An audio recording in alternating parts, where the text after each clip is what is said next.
តើសួស្តីអ្នកគ្នាថ្ងៃនេះគឺយើងរៀនប្រើប្រាស់នៅប្រភេទកម្មវិធី SP Column បាទអញ្ចឹងនៅក្នុងថ្ងៃនេះគឺខ្ញុំបង្ហាញអ្នកគ្នាអំពីការប្រើប្រាស់នៅប្រភេទកម្មវិធី Column ដែលយើងធ្វើការផ្ទៀងផ្ទាត់ការគណនារបស់យើងជាមួយនឹងកម្មវិធី Matchcat បាទយើង verify វាមកតើការគណនាដែលយើងចងជាមួយនឹង Matchcat ជាមួយនឹង SP Column វាដូចគ្នាអត់បាទដើម្បីយើង make sure ថាវាមិនខុសគ្នាអញ្ចឹងមានន័យថាការគណនាដៃរបស់យើងជាមួយនឹងកម្មវិធីគឺវាត្រឹមត្រូវដូចគ្នាបាទអញ្ចឹងខ្ញុំធ្វើការបើកកម្មវិធី Matchcat មកសំទោសបើកកម្មវិធី SP Column បាទតទៅទៀតខ្ញុំ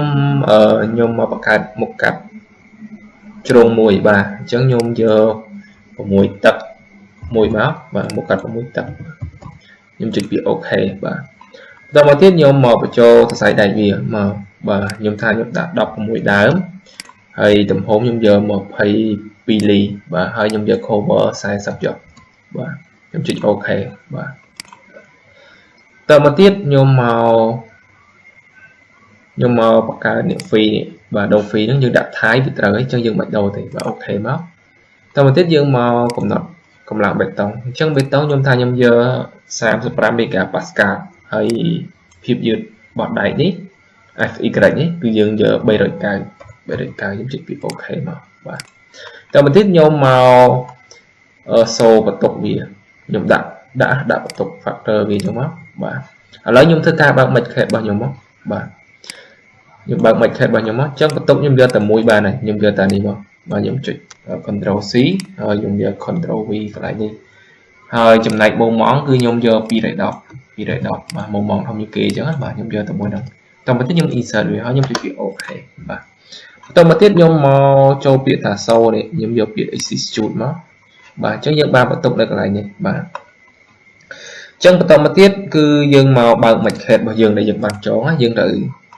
ដូរមកដូរដែកយើងអញ្ចឹងខ្ញុំយកនេះ4ខ្ញុំយកនេះ4ដែរបាទអញ្ចឹងខ្ញុំធ្វើការលុបអានេះចោលមកបាទ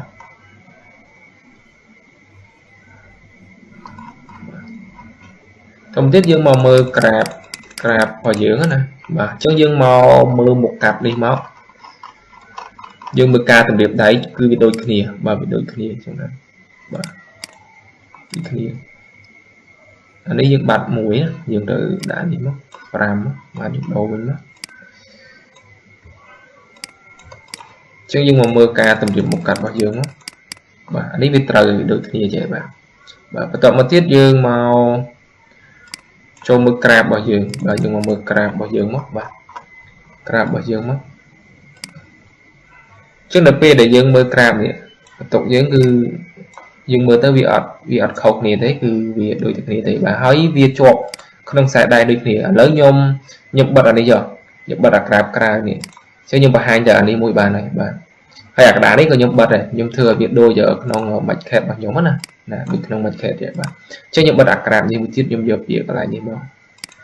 បាទអញ្ចឹងយើងបញ្ចេញមកក្រាបវាដូចគ្នាបាទយើងដូចគ្នាអញ្ចឹងទៅបាទអញ្ចឹងដល់ពេលដែលយើងផ្ទៀងផ្ទាត់វាមកយើងឆ្អល់ត្រង់កន្លែងនេះ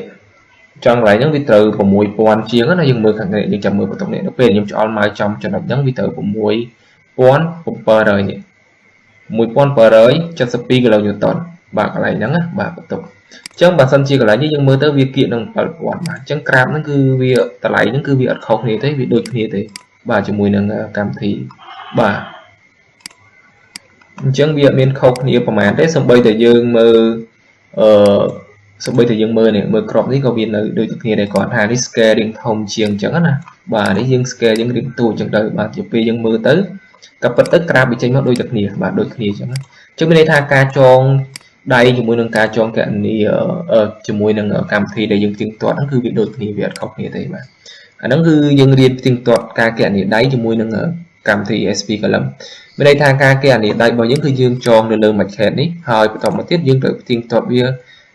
ជាមួយនឹងកម្មវិធីដើម្បីថាយកតិន័យដែលយើងគណនានេះជាមួយនឹងកម្មវិធីនឹងវាដូចគ្នាអត់អញ្ចឹងបើសិនជាវាដូចគ្នាមានន័យថាការចងដៃរបស់យើងគឺវាត្រឹមត្រូវបាទត្រឹមត្រូវបាទអញ្ចឹងបន្តមកទៀតខ្ញុំមកផ្ទៀងផ្ទាត់វាឡើងវិញទៅខ្ញុំមើលកម្លាំងបេតុងវាដូចគ្នាទាំងអស់បាទអញ្ចឹងវាអត់មានអីខុសគ្នាទេហើយ tốc dừng ai chạy mưa dừng mưa phi về ăn bia móc vì khơi vào mùi buồn bụng bờ rồi nhỉ chứ mà nhôm sân chỉ nhôm cho mà lừa đi để vì khơi đôi tập này bị không như thế và vì của mùi buồn bờ rồi đã đọc bảy người ta dừng mà mưa đi máu vì khơi phải cái này giống như thà học đi tịch tui cho bà không tịch tui tại đi của mùi buồn chiêng chứ nhưng chầm mà mưa cái lại tục đầy nhôm trong và hai nhé cho mưa đặc biệt là nhôm dâm mai cho lại trong này những khơi nhé và những khơi ta lại biết không nên tịch tôi để anh ấy vì học một khóa đọc bài anh ấy dân mơ thế anh ấy vì học một khóa sâu buồn mà trước bên đây tha ca cho bảo dân cư tầm tới bà chắc là không ngờ video này cứ vậy để nhầm trong hãng cư dương tôi cà phê thi bìa cho mùi đằng cam thi mạch khét đằng SP còn lầm chẳng nè bà khi tôi cà phê thi viết chọn đằng hà chấm lói vị đây thì ở bà trước bên đây tha bà sân si chấm lói vị đây này cứ ca kẹt niệm bảo dân cư tầm tới chẳng bà chắc là sầm đọc video này cứ nhung mi tập bản đăng bà hơi sầm đọc video cái gọi tiết dương đồng miền ở bà hai đẹp quan cho mùi đằng xem tiết bà chắc là trong video này nhung xong bị chọc tập bản đăng bà